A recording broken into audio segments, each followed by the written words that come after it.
Halo Sobat Token, apa kabarnya hari ini? Semoga dalam keadaan sehat walafiat. Kembali lagi dengan saya Ihau di channel J2, dan kali ini kita bakal diajak masuk ke medan perang yang paling berbahaya, tempat sekelompok kecil tentara harus bertahan hidup melawan serangan besar-besaran. Tanpa banyak basa-basi, langsung saja kita gas ke alur cerita film yang berjudul The Outpost tahun 2019. Tapi sebelum lanjut, seperti biasa, passwordnya dulu, nyentang.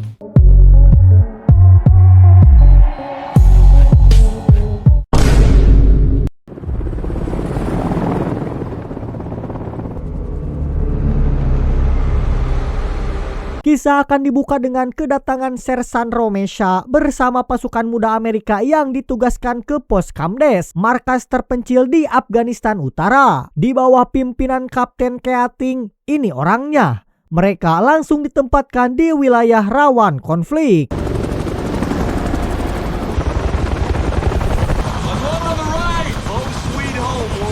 Setibanya di lokasi, Kapten Keating dan Letnan Andrew Bunderman menyambut pasukan, lalu meminta Sersan Koster untuk mengantar mereka ke barak untuk beristirahat. Di sana mereka disambut hangat oleh prajurit yang telah lebih dulu bertugas. Grab your goddamn box. There's no way. Some locals I see, huh? Good to see you, bud.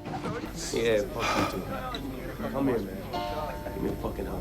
Keesokan harinya, Sersan Romesha dan para prajurit baru mulai bertugas dan langsung dibuat terkejut oleh letak pos penjagaan yang berada di dasar lembah Hindu Kush. Posisi ini sangat terbuka dan berbahaya sehingga menuntut kewaspadaan tinggi setiap saat. Look at this place.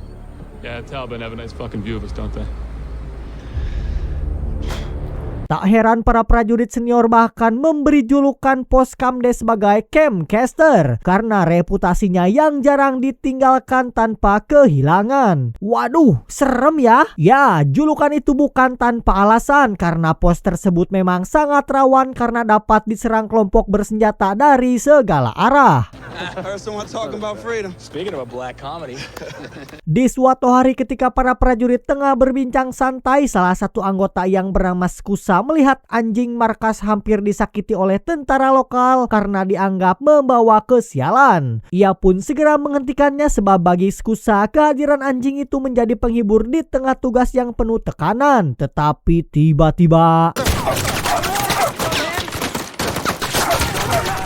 ya, sebuah ledakan mengguncang pos mereka dan situasi langsung berubah menjadi kacau. Pasukan bergerak cepat menyadari adanya serangan besar yang datang dari kelompok bersenjata. Berbagai serangan menghantam hingga pertahanan porak-poranda, memaksa prajurit untuk berpencar mencari perlindungan sambil melakukan perlawanan. End of mission. Target destroyed.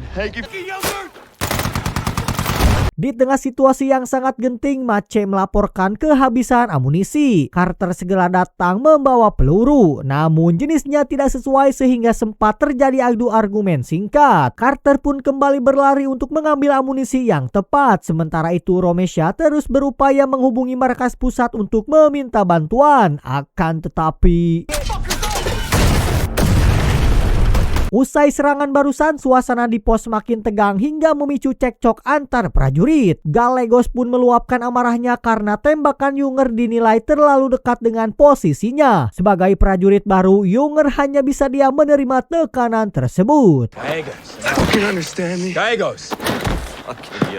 Melihat situasi yang memanas, Romesha segera turun tangan untuk menengahi secara tenang dan juga adil. Tak lama Carter kembali membawa amunisi dengan raut kesal akibat terus diperintah bolak-balik, hingga akhirnya sikapnya mendapat teguran dari Sersan Larsen. It's not gonna work that way. Get back here. Sersan Larsen menegaskan bahwa perdebatan di tengah pertempuran sangat berbahaya dan bisa mengacaukan komunikasi tim. Akhirnya pasukan Amerika berhasil menguasai situasi, namun keberhasilan itu harus dibayar mahal ketika prajurit yang bernama Jacob terluka parah di bagian wajah.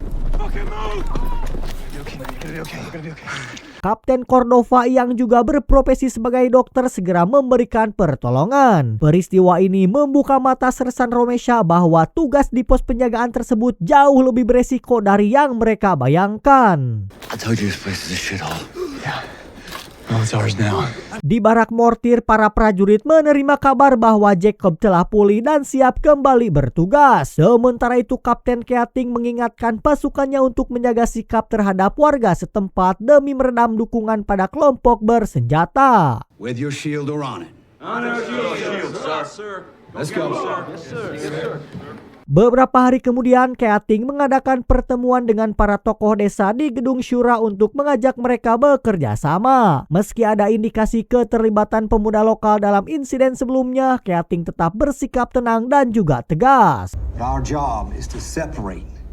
We do that, the ordinary people won't get caught in the crossfire. Ia kemudian menawarkan kerjasama dengan imbalan bantuan pembangunan atau memilih berseberangan dan menghadapi konsekuensinya. Akhirnya warga desa memutuskan untuk bekerja sama dan menurunkan ketegangan.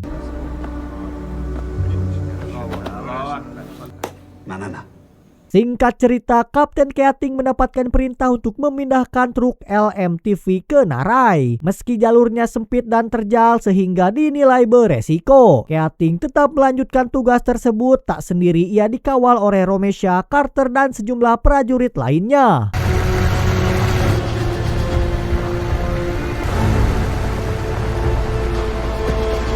Di tengah jalan, rombongan sempat berhenti karena jalan terhalang. Namun setelah dicek, ternyata hanya seekor ayam mati. Tapi tiba-tiba...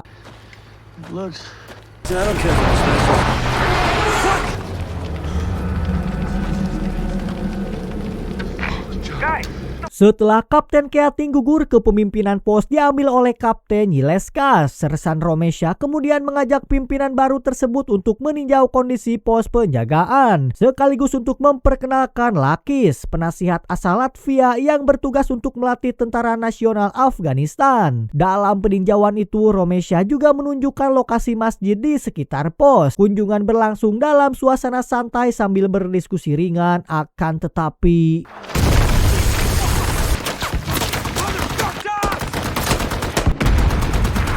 Setelah insiden tersebut, sejumlah prajurit pun melakukan patroli di perbukitan Hindu Kush. Romesha menjelaskan betapa rentannya posisi pos penjagaan yang mudah menjadi sasaran. Di sisi lain, Josh Creek mencurigai seorang warga lokal yang terlihat memotret area pos dengan ponsel. Saat didekati, pria itu sempat melarikan diri sebelum akhirnya diamankan dan diketahui bernama Nasir.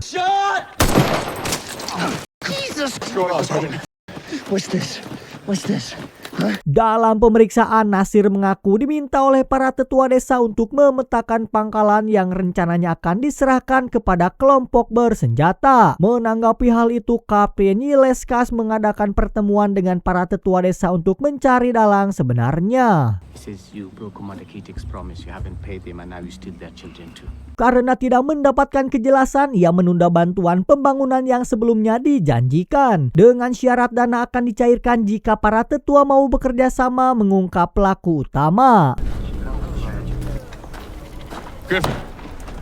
Tak lama, penerjemah Afghanistan yang bernama Muhammad menemui Sersan Larsen dan memperingatkan bahwa situasi akan segera memburuk karena rencana serangan yang akan terjadi. Namun peringatan itu tidak terlalu digubris karena Muhammad dikenal sering menyampaikan hal serupa yang dianggap berlebihan. Think he's serious?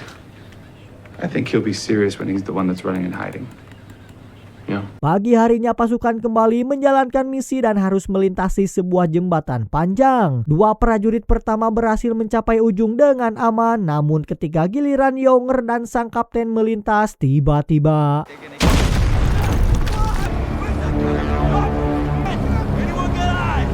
dan ya, ledakan mendadak itu menewaskan sang kapten dan membuat tubuhnya terlempar ke sungai. Younger yang berada tepat di belakangnya terpukul oleh kejadian tersebut. Untuk kedua kalinya pasukan kehilangan pemimpin dan peristiwa ini meninggalkan luka batin mendalam bagi Younger karena menjadi pengalaman pertamanya menyaksikan kematian secara langsung. Romesha kemudian datang menenangkannya dan mengingatkan bahwa kerasnya medan tugas tidak terelakkan. Ia memberi pilihan untuk tetap bertugas atau menjalani pemulihan. Younger akhirnya memilih untuk mendapatkan perawatan. Younger, you listen to me. You gotta get your shit together or we're gonna get you out of here. Setelah kejadian itu, komando diambil alih oleh Kapten Silvanus Broward. Di hari pertamanya, ia langsung mengumumkan rencana penutupan markas pada 6 Juli. Namun Broward dikenal sangatlah waspada berlebihan, selalu merasa terancam, bahkan memilih ngompol dan berak ke dalam pot karena takut diserang pasukan musuh sewaktu-waktu. Iu, jijik. Yes, sir. Sikap Broward membuat para prajurit menilai arah kepemimpinannya bertentangan dengan prosedur lapangan. Ketegangan meningkat ketika ditemukan petunjuk yang mengarah pada pelaku penyerangan Kapten Yileskas. Namun Kapten Broward memilih untuk menunggu tim penyelidikan resmi. Meski Romesha dan pasukan lain menilai penundaan itu berbahaya karena memberi peluang pelaku untuk menghilang. The man killed our commander. I know. Justice will be served, Sergeant. Okay, sir. Thank you. Keesokan harinya situasi semakin memanas saat tekanan dari kelompok bersenjata meningkat. Saat Romesha meminta izin untuk bertindak, Broward justru merespon lambat dan terus meminta kepastian, yang membuat Romesha frustasi karena keterlambatan komando bisa membahayakan pasukan. Do you have PID? Do you see a weapon? I see. Seusai insiden, Romesha tetap menyuarakan keberatannya. Namun sikap itu dianggap sebagai pelanggaran disiplin dan ia terancam dipindahkan ke posisi staff. Broward juga mengungkapkan bahwa penutupan pos harus ditunda hingga Oktober karena situasi politik setempat. You need to let the men know. So we're not closing the outpost in July. It's correct. Got it. I'm sorry. Maybe October. Beberapa hari kemudian, serangan kelompok bersenjata terus berlangsung. Dalam situasi yang kritis, pasukan meminta tembakan mortir pada titik tertentu. Namun sang kapten justru salah menyebut koordinat hingga akhirnya... Dan ya, ledakan tadi menegaskan ketidakmampuan Broward untuk memimpin. Keesokan harinya, para tetua desa kembali menuntut pertanggungjawaban Amerika atas serangan yang diklaim menewaskan putri mereka. Mereka bahkan membawa jasad seorang wanita, meski prajurit yakin korban itu telah lama tewas akibat konflik sebelumnya. Broward tetap membayar ganti rugi yang berlebihan, bahkan menembak seekor anjing yang menggigit warga dan memerintahkan kompensasi penuh. Meski semua menyadari tuntutan itu hanyalah pemerasan. Pay this man from the commander's discretionary fund. Tak lama kemudian, Broward mengumumkan dirinya dibebas tugaskan. Sementara untuk menunggu kapten pengganti tiba beberapa minggu lagi, komando dipegang oleh Letnan Bunderman. Dan kekosongan kepemimpinan sengaja dirahasiakan agar tidak dimanfaatkan oleh pihak lawan. Sir? Sir? Because guys, our mission from now on is what it's always been. To survive. Di sela menunggu, para prajurit menyempatkan diri untuk menghubungi keluarga mereka, menegaskan betapa lama mereka terpisah dan merindukan rumah. Loved you and Dad, alright? Yep. Yeah, ain't enough. Find them and to kill them, sweetie. Bye. Singkat cerita, pada tanggal 3 Oktober 2009, Gallegos berpatroli di sekitar pangkalan tanpa menemukan hal yang mencurigakan. Tiba-tiba Muhammad berteriak bahwa penduduk desa telah pergi dan pasukan lawan akan segera menyerang. Awalnya peringatan itu diabaikan karena sebelumnya Muhammad juga sering menyampaikan hal serupa, tetapi tiba-tiba... Fuck me. Ya, ledakan barusan mengguncang pangkalan sehingga membangunkan Romesha dari tidurnya. Letnan Bunderman segera menuju pos utama setelah menyadari serangan berskala besar. Ia menerima laporan bahwa pasukan lawan hampir menguasai seluruh lereng pegunungan di sekitar pangkalan. Fucking mortars up. Get him up now. RPG, rock! Bunderman segera meminta bantuan udara, namun cuaca buruk membuatnya baru bisa datang lebih dari 2 jam. Pasukan pun terpaksa bertahan sendiri menutup setiap titik pertahanan menghadapi sekitar 300 pejuang lawan dan...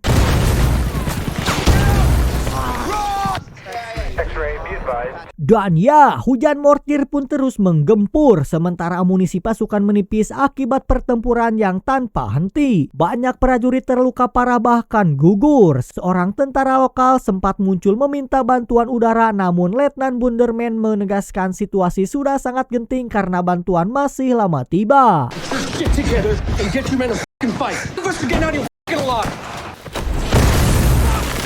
Meski perlahan terdesak dan babak belur, pasukan Amerika tetap saling bahu-membahu menolong satu sama lain. Di tengah situasi itu mereka menerima kabar bahwa bantuan akan tiba dalam 40 menit. Ketegangan bertambah ketika satu senapan berat rusak, menempatkan tim Gallegos dalam bahaya. Saat situasi sedikit mereda, Romesha melaporkan sedang membawa senapan mesin untuk memperkuat posisi mereka, akan tetapi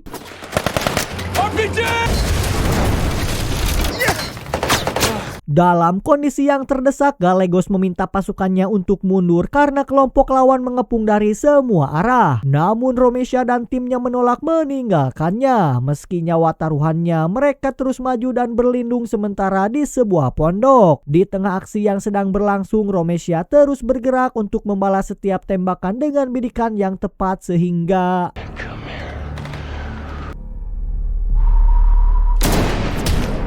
dan ya, ledakan demi ledakan menghancurkan posisi lawan hingga musuh pun terpencar. Tim pun terbagi sementara Sersan Larsen dan rekannya bergerak untuk menuju lokasi menggunakan kendaraan lapis baja. Namun mereka terjebak di jalur depan tanpa jalan keluar.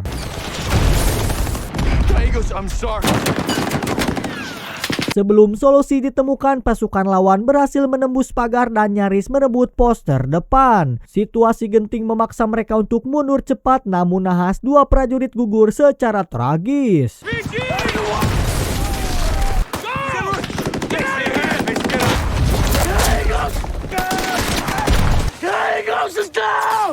Sementara itu, Letnan Bunderman memerintahkan seluruh pasukannya untuk mundur karena posisi semakin sulit dikendalikan. Setibanya di pos utama, Romesha menolak perintah mundur, bertekad untuk merebut kembali markasnya sendiri. Menurutnya, mereka hanya perlu mengamankan gudang amunisi terlebih dahulu, lalu bergerak ke pintu utama untuk melawan serangan lawan. Belum selesai berdiskusi, tiba-tiba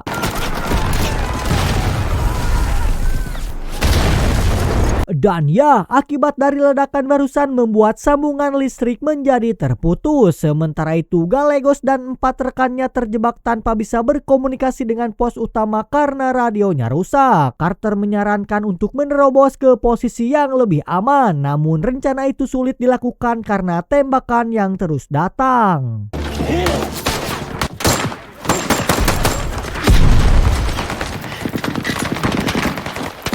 Sementara Romesha dan pasukan bergerak menuju ke pintu masuk, gelombang lawan terus muncul dari lereng Hindu Kush dan mulai memasuki markas. Mengira pasukan Amerika sudah habis, tepat di saat yang kritis helikopter B-1 tiba dan menggempur posisi lawan.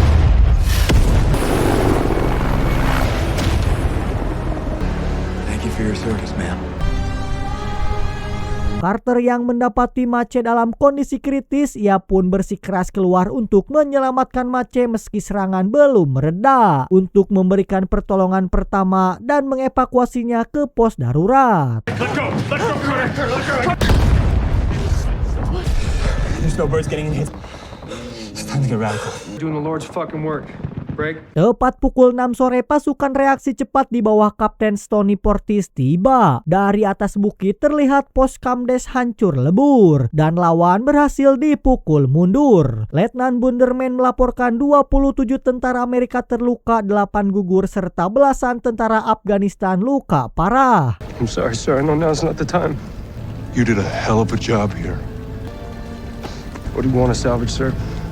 Tomorrow, we blow this shithole off the face of the earth. Pasca tragedi ini, pangkalan Kamdes resmi ditutup pada Oktober 2009 dan seluruh prajurit menerima penghargaan atas keberanian mereka. Kisah ini berdasarkan investigasi pertempuran Kamdes yang menyoroti bahwa kegagalan kepemimpinan dalam memperkuat pertahanan menempatkan pasukan Amerika di lokasi yang sangat berbahaya tanpa perlindungan, sehingga menjadi sasaran empuk serangan musuh.